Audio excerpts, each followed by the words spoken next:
నమస్తే అన్న, అందరికీ నమస్కారం. అమెరికా ఇరాన్కు ఒక షరతు పెట్టింది. అలాగే ఇరాన్కు సంబంధించిన నాయకులు తమతో చర్చలు జరుపుతూ ఉన్నారని చెప్పేసి అమెరికా అధ్యక్షుడు డొనాల్డ్ ట్రంప్ సంచలనమైన ప్రకటన చేశారు. మొన్నటి వరకు ఇరాన్ తమతో చర్చలకు సిద్ధం కావాలని చెప్పేసి దాడులు చేస్తూ ఉన్నాము, చర్చలకు రాకపోతే ఇరాన్ను సర్వనాశనం చేస్తామని చెప్పి అమెరికా అధ్యక్షుడు ప్రకటించిన విషయం అందరికీ తెలిసిందే. ప్రస్తుతానికి ఇరాన్ పైన భారీ దాడులను తగ్గిస్తూ ఉన్నామని చెప్పేసి ప్రస్తుతం ఆ ఆలోచన పెండింగ్లో ఉంది.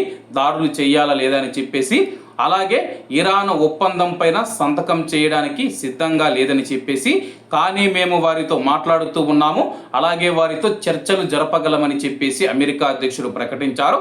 ఇరాన్ విషయంలో అమెరికాకు రెండు మార్గాలు ఉన్నాయి. ఒకటి, దాడులను కొనసాగించి దాని యొక్క సైనిక సామర్థ్యాలను నాశనం చేయడం లేదా ఒక ఒప్పందానికి తీసుకురావడం అని చెప్పేసి, ఒకటి దాడి చేసి ఒత్తిడి పెంచి దారికి తీసుకొని రావడం, లేకపోతే గాని ఒప్పందం కుదుర్చుకోవడం, రెండే మార్గాలు ఉన్నాయని చెప్పేసి అమెరికా అధ్యక్షుడు తెలిపాడు.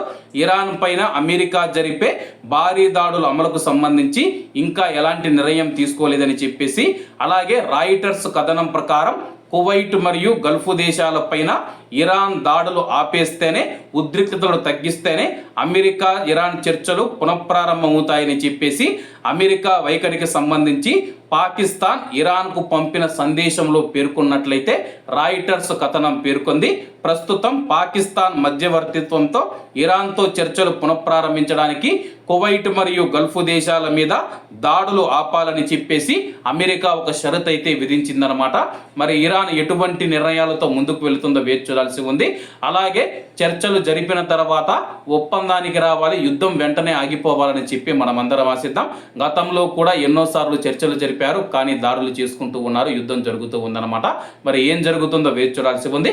కాబట్టి అందరూ బాగుండాలి, ఎందులో మనం ఉండాలి. అందరికీ నమస్తే అన్న, జై హింద్.